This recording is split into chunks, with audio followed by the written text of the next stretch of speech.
누가복음 10장 25절에서 37절 말씀입니다. 어떤 율법 교사가 일어나 예수를 시험하여 이르되, 선생님, 내가 무엇을 하여야 영생을 얻으리까? 예수께서 이르시되, 율법에 무엇이라 기록되었으며 내가 어떻게 읽느냐? 대답하여 이르되, 내 마음을 다하며 목숨을 다하며 힘을 다하며 뜻을 다하여 주 너의 하나님을 사랑하고 또한 내 이웃을 내 자신같이 사랑하라 하였나이다. 예수께서 이르시되, 내 대답이 옳도다. 이를 행하라. 그러면 살리라 하시니, 그 사람이 자기를 옳게 보이려고 예수께 여짜오되, 그러면 내 이웃이 누구니까? 예수께서 대답하여 이르시되, 어떤 사람이 예루살렘에서 여리고로 내려가다가 강도를 만나매 강도들이 그 옷을 벗기고 때려 거의 죽은 것을 버리고 갔더라. 마침 한 제사장이 그 길로 내려가다가 그를 보고 피하여 지나가고, 또 이와 같이 한 레위인도 그곳에 이르러 그를 보고 피하여 지나가되, 어떤 사마리아 사람은 여행하는 중 거기 이르러 그를 보고 불쌍히 여겨 가까이 가서 기름과 포도주를 그 상처에 붓고 싸매고 자기 짐승에 태워 주막으로 데리고 가서 돌보아 주니라.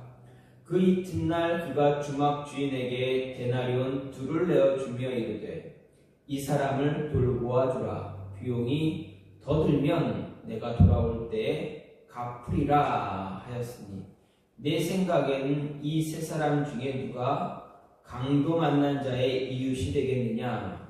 이르되, 자비를 베푼 자니이다. 예수께서 이르시되, 가서 너도 이와 같이 하라 하시니라. 아멘. 오늘 말씀 누가복음 10장 25절부터 37절 말씀입니다. 오늘 말씀은 예수님이 복음 전파를 위해서 70명의 제자들을 파송했었습니다. 그리고 그들이 돌아와서 그동안 있었던 일들에 대해서 예수님께 보고를 합니다. 그 보고를 들으신 것과 하나님의 계시 방법에 관한 감사 기도에 이어서 영생에 관한 율법 교사의 질문, 율법 교사와 예수님 간의 대화가 이어지고 있는 것이 바로 오늘 말씀입니다. 그리고 이 영생에 관한 대화 가운데 예수님께서 이 율법 교사에게 선한 사마리아 사람에 관한 비유를 들려주십니다. 이 말씀은 율법사 교사의 2가지 질문과 그에 대한 예수님의 답변으로 구성이 되어 있습니다. 먼저 첫 번째 질문, 율법 교사의 질문이 무엇입니까? 무엇을 해야 영생을 얻을 수 있습니까? 하는 질문입니다. 그의 질문에는 자신의 행위를 통해서 구원을 얻을 수 있다라는 그러한 모습, 그러한 생각이 반영되어 있습니다. 예수님은 이 질문에 대해서 다시 그에게 질문하신과 동시에 그에 대한 율법사의 답변을 통해서 구약 율법의 대강령인 하나님 사랑, 이웃 사랑을 제시해 주십니다. 이것은 원칙적으로 구약 율법을 온전히 준수하면 구원을 얻을 수 있다라는 말입니다. 왜 율법을 준수하면, 율법을 온전히 준수하면 구원을 얻을 수가 있습니까? 율법교사가 대답했던 것처럼 하나님을 사랑하고 이웃을 사랑하면 구원을 얻을 수 있다라는 것입니다. 하지만 어떻습니까? 사람이 이 율법을 구약에 기록된 그 율법을 완전히 지킬 수 있는 사람이 있는가 생각해보면 그런 사람 단 한 사람도 없다라는 것입니다. 그렇다면 어떻습니까? 구원은 개인의 능력으로, 힘으로 스스로 구원을 얻을 수 있느냐? 그렇지 않다라는 결론이 내려집니다. 그래서 율법 교사가 예수님께 나왔던 이 모습은 그의 교만함이 그대로 드러나고 있음을 예수님께서 지적하신 것입니다. 두 번째 질문이 무엇입니까? 내 이웃이 누구입니까? 라는 질문입니다. 그 질문은 영생을 얻으려면 하나님을 사랑하고 이웃을 사랑하라는 예수님의 답변을 듣고 자신의 선행, 그동안 어떻게 살아왔는가에 대한 그 모습에 대해서 과시하기 위한 그런 의도에서 행해진 질문입니다. 이에 대해서 예수님은 직접적인 답변 대신에 우리가 알고 있는 소위 선한 사마리아인의 비유를 말씀해 주십니다. 그 질문에 대한 이 말씀을 통해서 그 질문에 대한 답변과 함께 새로운 사실을 가르쳐 주고 계십니다. 비유의 내용이 무엇입니까? 어떤 사람이 예루살렘에서 여리고로 내려가다가 강도를 만납니다. 그리고 맞아서 거의 죽게 되었습니다. 모든 것 다 빼앗겼습니다. 그때 마침 그곳을 지나가는 사람들이 있었습니다. 세 부류의 사람입니다. 제사장, 레위인, 그리고 한 사마리아인이었습니다. 그런데 다른 사람들보다 어려움을 당한 자신의 민족, 동족을 돌보는 일에 더 열심과 열정을 내야 할 제사장과 레위인은 어떻습니까? 피해서 지나갔다라고 이야기합니다. 반면에 유대인들에 의해서 멸시당하는 그런 대상이었던 사마리아 사람, 그 사람은 그냥 보고 지나칠 수가 없었습니다. 이 강도 만난 자에게 기름과 포도주를 부어주면서 그를 치료하고 자신의 시간과 물질을 들여서 그를 돌보아 주는 모습을 갖습니다. 이런 비유를 마치신 후 예수님께서 누가 강도 만난 자의 이웃이 되겠느냐라고 질문하시는데, 이것은 누가 나의 이웃인가? 라는 율법교사의 질문과는 다른 차이점이 있다라는 것을 알 수 있게 됩니다. 또 율법교사의 경우는 이웃의 범위를 한정시키는 작업을 통해서 이웃사랑의 계명을 실천했다라는 것을 증명하고자 했지만, 예수님은 이웃의 범위를 한정하기보다는 그 범위를 무너뜨리시고 이웃을 중심으로 자신의 생각, 내 마음, 내 모든 것들을 다 열어놓고 개방할 수 있어야 한다 말씀하신 것입니다. 사실 이들은 이웃사랑의 한계를 참 명확하게, 정확하게 규정합니다. 그들의 이웃이 누구입니까? 유대인들의 이웃은 다른 사람이 아닌 자신의 동족 유대인들만입니다. 유대인들 뿐입니다. 이방인은 이웃이 될 수가 없습니다. 하나님으로부터 선택받은 백성이 유대인이기 때문에 이방인은 자신들의 이웃이 될 수가 없었습니다. 특히 그들은 사마리아인들에 대해서는 더 그랬습니다. 하지만 율법사는 사마리아인을 이웃에 대해 사랑을 베푼 자로 인정할 수밖에 없는, 예수님의 말씀을 듣고 인정할 수밖에 없었다라는 것을 볼 수가 있습니다. 여기서 예수님은 참된 이웃이란 사람이 규정하고 한정할 수 있는 대상이 아니고, 누가 나의 이웃이냐를 묻기 이전에 자신이 다른 사람의 진정한 이웃이 돼서 사랑과 자비를 베풀 수 있어야 한다라는 것을 가르쳐 주셨습니다. 이런 이웃사랑이 바로 하나님을 기쁘게 하는 것이고, 이 사랑이 바로 율법의 본질과 목적이고 참된 의미다라는 것입니다. 따라서 오늘 말씀은 이웃을 사랑하는 것이, 우리들이 이웃을 사랑하는 것이 곧 하나님을 사랑하는 것이고, 영생의 길임을 깨닫고 내 이웃을 찾기 전에 내가 먼저 가난하고 소외되고 병들고 고통당하는 사람들에게 먼저 다가가 그들에게 하나님의 사랑, 진정한 사랑과 자비를 베풀 수 있는 자 되어야 한다라는 것을 우리에게 가르쳐 주고 있습니다. 바로 선한 사마리아 사람 되라는 것입니다. 이 선한 사마리아 사람이 바로 예수님께서 말씀하시는 하나님의 백성입니다. 그럼 하나님의 백성, 선한 사마리아 사람이 될 수 있는 그 조건이 무엇인가? 오늘 말씀을 통해서 볼 수가 있는데, 먼저 율법을 완성하는 것입니다. 율법을 완성하는 것, 다른 말로 하면 무엇입니까? 사랑하라라는 것입니다.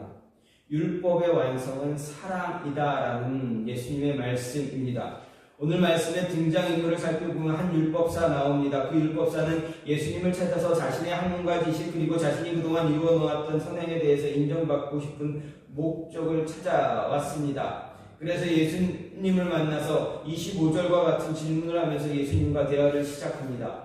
선생님, 내가 무엇을 하여야 영생을 얻으리이까? 예수께서 이르시되 율법에 무엇이라 기록되었으면 내가 어떻게 읽느냐? 대답하여 이르되 내 마음을 다하며 목숨을 다하며 힘을 다하며 뜻을 다하여 주 너의 하나님을 사랑하고 또한 내 이웃을 내 자신같이 사랑하라 하였나이다. 예수께서 이르시되 내 대답이 옳도다. 이를 행하라. 그러면 살리라. 말씀하셨습니다. 이 율법사는 예수님을 시험하기 위해서 찾아왔지만 이어지는 대화를 보게 된다면, 생각해보면 자신을 드러내고 싶은 그러한 목적이 더 크다라는 것을 볼 수가 있습니다. 그런데 이 말씀을 마태복음에서 보게 되면 율법사의 질문과 예수님의 대답이 오늘 본문보다 좀 더 자세하게 기록이 되어 있습니다. 마태복음을 따르면 예수님은 두 계명에 대해서 말씀하신 후에 이렇게 말씀을 덧붙이십니다. 이 두 계명이 온 율법과 선지자의 강령이다 라고 말씀하셨습니다. 즉 이 말씀은 온 율법과 선지자의 강령, 곧 구약 성경 전체를 압축하면 오늘 말씀에 기록된 두 가지의 계명인 하나님에 대한 사랑, 이웃에 대한 사랑으로 요약될 수 있다라는 것을 이야기합니다. 사도 요한은 이 두 가지 계명을 한마디로 사랑하라라는 말로 요약합니다. 또 바울은 사랑이 율법의 완성이다라고 로마서 13장 10절을 통해서 이야기합니다. 이렇게 사랑은 우리들에게 있어 삶의 기준이 됩니다. 하나님께서 우리들에게 요구하시는 모든 삶의 원리가 바로 이 사랑에서 시작이 됩니다. 이것은 하나님께서 이미 모든 그리스도인들에게 보여준 모범으로 제시되어진 것입니다. 사람에 대한 하나님의 사랑 일일이 열거하기 어렵습니다. 하나님께서 죄로 멸망할 수밖에 없는 우리를 오래 참고 기다리시는 것, 비와 햇빛을 동일하게 내리시는 것 등 수없이 많습니다. 하지만 무엇보다 하나님의 사랑이 우리에게 가장 잘 드러난 것 무엇입니까? 바로 우리가 죄인이었을 때 우리를 위해서 독생자 예수 그리스도를 보내시고 그분을 통해 그분을 십자가에 달려 돌아가게 하신 것입니다. 바울은 이에 대해서 로마서 5장 8절을 통해서 말합니다. 우리가 아직 죄인 되었을 때 그리스도께서 우리를 위하여 죽으심으로 하나님께서 우리에 대한 자기의 사랑을 확증하셨다라고 말했습니다. 하나님께서 우리에게 자신의 사랑을 보여주신 것처럼 우리도 동일하게 세상을 향해, 믿지 않는 영혼들을 향해, 믿음이 연약한 자들을 향해서 하나님의 사랑을 베풀어야 한다라는 것입니다. 하나님이 주신 율법 완성하는 것, 그것이 바로 하나님의 사랑, 우리가 받은 하나님의 사랑, 그 사랑을 실천하는 것입니다. 사랑을 실천할 때 진정한 하나님의 백성이 될 수 있다.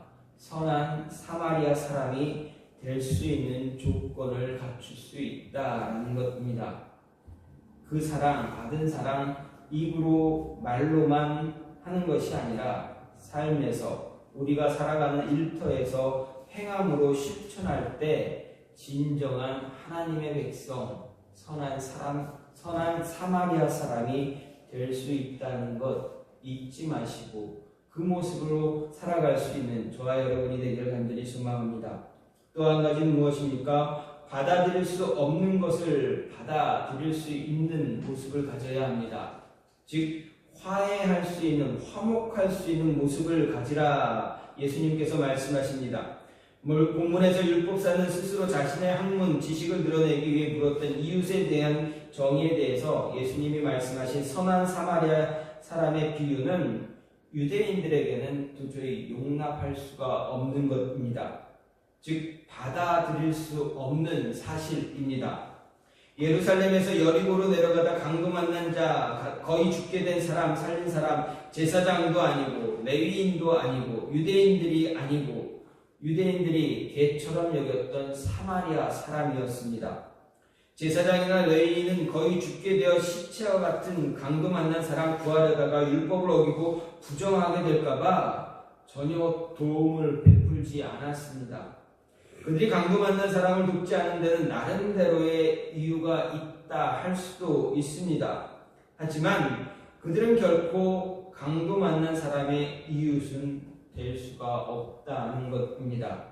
그들은 율법과 선지자의 강령인 사랑을 베풀기보다는 율법 조문에 기록되어 있는 그 조문에 얽매여서 사랑의 실천을 외면했다라는 것입니다. 강도 만난 자에게서 진정한 이웃은 바로 사랑을 베푼 사마리아 사람입니다. 예수님은 이 선한 사마리아 사람을 모델로 제시한 후에 율법사를 비롯해 유대인들에게도 분명히 말씀하십니다. 너희도 이렇게 행하라. 권면하셨습니다. 너희가 받아들일 수 없는, 받아들이지 않는 사마리아 사람처럼 너희가 그렇게 행하라 말씀하신 것입니다. 예수님의 권면에는 유대인이 생각하는 것처럼 유대인만이 하나님의 백성이고 사마리아 사람은 결코 구원받을 수 없는 민족이다라는 민족이 아니라는 점입니다. 또한 하나님의 백성이라 할지라도 사랑이 없이는 구원을 얻을 수 없고 이방인이라 할지라도 사랑의 계명을 지키면 영생을 얻을 수 있다라는 사실입니다. 이 두 가지 사실은 바울이 갈라디아서 3장 27절부터 29절에서 말하는 것을 또 확인할 수가 있습니다. 갈라디아서 3장 27절부터 29절 말씀을 보게 되면 누구든지 그리스도와 합하여 세례를 받는 자는 유대인이나 헬라인이나 종이나 자주자나 남자나 여자 없이 다 그리스도 안에서 하나이니라. 너희가 그리스도께 속한 자면 곧 아브라함의 자손이여 약속대로 유업을 이을 자다라고 바울은 이야기합니다. 그리스도와 합하여 세례를 받은 자, 그 사람은 유대인, 헬라인, 종, 자주자, 남자, 여자 할 것 없이 다 같은 사람, 같은 하나님의 사람이다. 아브라함의 자손이 된다라고 이야기합니다. 하나님은 그리스도를 보내심으로 그리스도 안에서 모든 율법을 완성하셨고 그리스도 안에 거하는 자는 유대인이든 이방인이든 간에 모두 약속의 자녀로 삼아주셨다라는 것입니다. 따라서 그리스도 안에 거하는 사람, 사랑을 통해 율법을 완성할 수 있게 됩니다. 이런 차원에서 이해할 때 선한 사마리아 사람은 더 이상 유대인들에게 멸시를 당하는 이방인이 아니라 그리스도를 통해서 이루어진 하나님과 화해를 이룬 사람, 즉 아브라함의 자녀가 되고 하나님의 백성이 되어지는 그러한 표본이다 할 수가 있습니다. 이미 그리스도 안에서 유대인과 이방인의 장벽이 무너졌기 때문에 서로 화해를 이루게 되었다라는 것을 가르쳐 주시는 것입니다. 그래서 바울은 그런즉 누구든지 그리스도 안에 있으면 새로운 피조물이라 이전 것은 지나갔으니 보라 새 것이 되었도다. 이는 하나님께서 그리스도 안에서 계시사 세상을 자기와 화목하게 하시며 저희의 죄를 저희에게 돌리지 아니하시고 화목하게 하신 말씀을 우리에게 부탁하셨느니라고 고린도후서 5장을 통해서 이야기하고 있습니다. 하나님의 백성이 될 수 있는 조건, 외적인 혈통이 아닙니다. 다시 말해서 선한 사마리아인이 될 수 있는 조건은 겉으로 나타나는 외적인 모습이 아닙니다. 하나님의 백성인 선한 사마리아인이 될 수 있는 조건은 예수 그리스도 안에서 거하며 그로 인해서 사랑을 베푸는 것입니다. 표면적인 모습만으로 모든 것을 판단하는 어리석은 모습 갖지 말고 내면적인 아름다움을 추구함으로 인해서 하나님의 사랑을 생활에서 삶에서 더 실천할 수 있는 모습 가져야 하는 것입니다. 예수님이 율법사에게 너도 가서 사마리아 사람처럼 행하라 하신 것은 너희가 지금까지 사마리아 사람을 그렇게 개처럼 너희가 받아들이지 않은 그 모습을 버리고 그들의 삶을, 그들의 모습을 받아들임으로 인해서 그들과 화해할 수 있는, 너희가 이웃이라고 생각하지 않는 자들과 화해하고 화목할 수 있는 모습을 가져야 한다라는 것입니다. 마지막으로 하나님의 백성이 될 수 있는 그러한 조건은 받은 만큼 돌려줄 수 있어야 한다라는 것입니다. 즉 선행을 나누라. 너희가 은혜를 받았으면, 너희가 하나님께 받은 것이 있으면 그것을 받은 만큼 돌려주라는 것입니다. 빛과 소금의 역할을 감당하는 것입니다. 37절 말씀을 보면 선한 사마리아인의 비유를 마치신 예수님은 율법사에게 가서 너도 이와 같이 하라 말씀하셨습니다. 즉 강도 만난 자와 같은 자들에게 사랑과 자비를 베풀어 줄 수 있는 이웃이 되어 주라는 이야기입니다. 다시 말해서 예수님의 말씀은 누가 강도를 만난 자의 이웃인가 라는 것이 아니라 누가 나의 이웃인지 먼저 찾는 자가 되라는 이야기입니다. 이웃의 병의를 제한하지 말고 더 넓은 시야를 가져서 내가 누구의 이웃이 될 수 있는지 바라보라는 이야기입니다. 선한 사마리아 사람은 자신이 만난 모든 사람이 힘들고 연약한 자들 모두를 이웃으로 삼는 사람입니다. 누가 나의 참된 이웃인가를 생각하기보다는 내가 먼저 참된 이웃이 되어줌으로 인해서 사랑과 자비를 베푸는 사람이 되는 것입니다. 즉 먼저 다가갈 줄 아는 사람이 되어서 그들에게 이웃이 되어주라는 말씀입니다. 하나님의 백성은 바로 이런 사마리아인입니다. 예수님 당시 대부분의 이스라엘 백성들 마치 강도를 만난 사람들과 같은 처지에 있었다 할 수가 있습니다. 왜 그랬습니까? 그들은 로마 제국의 나라를 빼앗겼습니다. 압제 속에서 신음하고 있었습니다. 그러면서도 그들은 누구로부터도 위로를 얻지 못했습니다. 그러면 그들이 그렇게 된 이유가 무엇인가? 당시 이스라엘의 지도자가 없어서인가 하는 것입니다.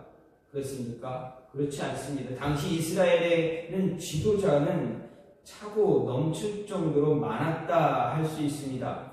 그렇다고 사랑을 실천할 종교가 없는 것이냐? 그것도 아닙니다. 사랑을 핵심으로 하는 율법을 그들은 따랐고 그 율법을 말하고 가르칠 수 있는 회당은 마을마다 존재했습니다. 하지만 소위 지도자들이라 하는 사람들, 그들은 백성들에게 아무 도움도 주지 못했습니다. 오히려 백성들에게 짐과 고통만 가중시킬 뿐이었습니다. 그들은 선한 목자가 아닌 악한 목자였을 뿐입니다. 지도자로 자처하면서 백성들에게 대접받기만 하려고 섬기기보다는 섬김만 받으려고 했던 모습입니다. 입술로는 율법을 가르치면서 자신들은 그 율법을 철저하게 지키지 않는 삶을 살았습니다. 율법을 이용하면서 그들의 손가락 하나 까딱하지 않았던 그런 삶입니다.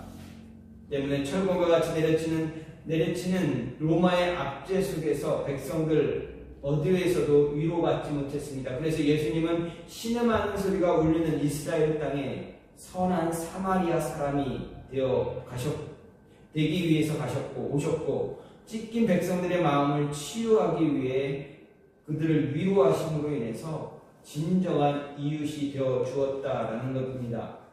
그리고 지금 누가 나의 이웃이냐고 묻는 율법 교사에게 내가 먼저 가서 이웃이 되어 주라 말씀하십니다. 이 말은 내가 먼저 가서 힘들고 고통받는 사람들, 그들에게 내가 받은 만큼 돌려주는, 받은 만큼 나눌 수 있는 그런 자가 돼서 세상의 빛과 소금의 역할을 감당할 수 있는 자 되라는 이야기입니다. 도움이 필요한 자가 찾아오기 이전에 먼저 도움이 필요한 자를 찾아갈 수 있는 모습, 그들에게 도움을 주고 사랑도 주고 자비도 베풀고 지금까지 받아 누린 만큼 자비를, 은혜를, 사랑을 베풀 수 있는 사람이 되어 선한 사마리아 사람이 하나님의 백성이 되라라는 것을 이야기합니다. 먼저 다가갈 줄 아는 사람이 되어서 세상의 빛이 되고 세상의 소금이 되어 세상을 변화시키고 하나님 앞으로 이끌어낼 수 있는 하나님의 백성인 선한 사마리아 사람 되라 이야기합니다. 그래서 우리는 하나님의 말씀을, 복음을, 예수 그리스도를 주변에 온 세상에 끊임없이 전해야 한다라는 것입니다. 예수님은 자신을 찾아온 율법 교사와 대화하시면서 정말 하나님의 백성, 진정한 하나님의 백성이 어떤 사람인가 가르쳐 주시기 위해서 선한 사마리아인의 비유를 들려주셨습니다. 선한 사마리아 사람은 바로 하나님의 백성입니다. 구원받은 자입니다. 그가 취한 행동 무엇입니까? 사랑을 실천한 것입니다. 그가 취한 행동 무엇입니까? 받아들일 수 없는 것을 받아들이게 하는 것입니다. 즉 화해하고 화목하는 모습을 갖는 것입니다. 그리고 그가 보여준 모습은 무엇입니까? 받은 만큼 돌려줌으로 인해서 함께 사랑을 나누고 그 사랑 안에 기뻐하며 함께 살아가는 것을 이야기합니다. 빛과 소금의 역할을 행함으로 인해서 세상을 우리가 있는 모든 곳에서 예수 그리스도의 복음을 전할 수 있는 모습 가져야 한다라는 것입니다. 이 삶이 바로 하나님의 백성인 사람의 조건이다. 하나님의 백성이 되었다면 이러한 삶을 살아야 한다라고 이야기하고 계십니다.